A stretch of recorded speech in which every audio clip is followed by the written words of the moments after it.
DGFIA Usman Anwar ने बताया कि 10,000 पाकिस्तानी स्टूडेंट वीजा पे गए हैं, वहां जाके असाइलम अप्लाई कर दिया है और वजह हमें पता ही नहीं कि क्यों किया है। सर रीजन मैं बता देता हूँ आपको। कुछ लोगों ने वहां असाइलम अप्लाई करने के लिए अपने आप को गे साबित कर दिया है, कुछ ने अपने हकूक तक हर चीज सरेंडर कर दिया है कि खुदा का वास्ता है पाकिस्तान मत भेजो, किसी भी तरह अपने मुल्क में रहने दो। और DGFIA को ये शिकायत की है यूके वालों ने, लिख के भेजा होम ऑफिस ने कि भाई पाकिस्तानियों को रोको।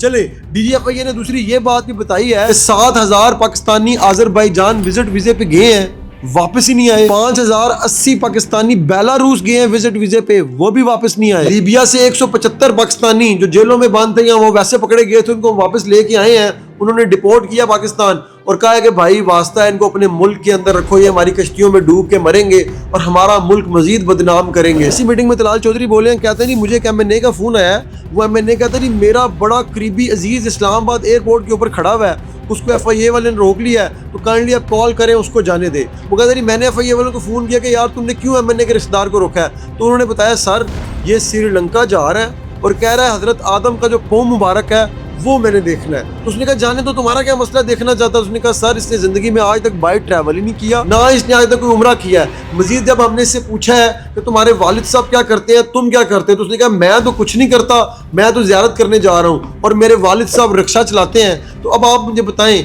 आपको सुन के लग रहा है कि ये इतना दीनी और मजहबी है कि हजरत आदम के पाँव की ये ज़ियारत करने जा रहा है, ये डंकी लगाने जा रहा है। DGFIA उस्मान अनवर बोले इसी मीटिंग में, वो कहते हैं कि भाई एक लड़का अपनी माँ के साथ सऊदीया उम्रे पे गया है ताकि उसे रोका ना जाए, वो जब वहां पहुंच गया माँ को वापस भेज दी और कागजात पे आगे कई गैर कानूनी तौर पे निकल गया, वो भी वापस नहीं आया। इस मीटिंग में यह भी डिस्कस हुआ है कि डंकी माफिया ने नए रूट निकाल लिए हैं, पहला मलेशिया, दूसरा इंडोनेशिया और तीसरा श्रीलंका भी।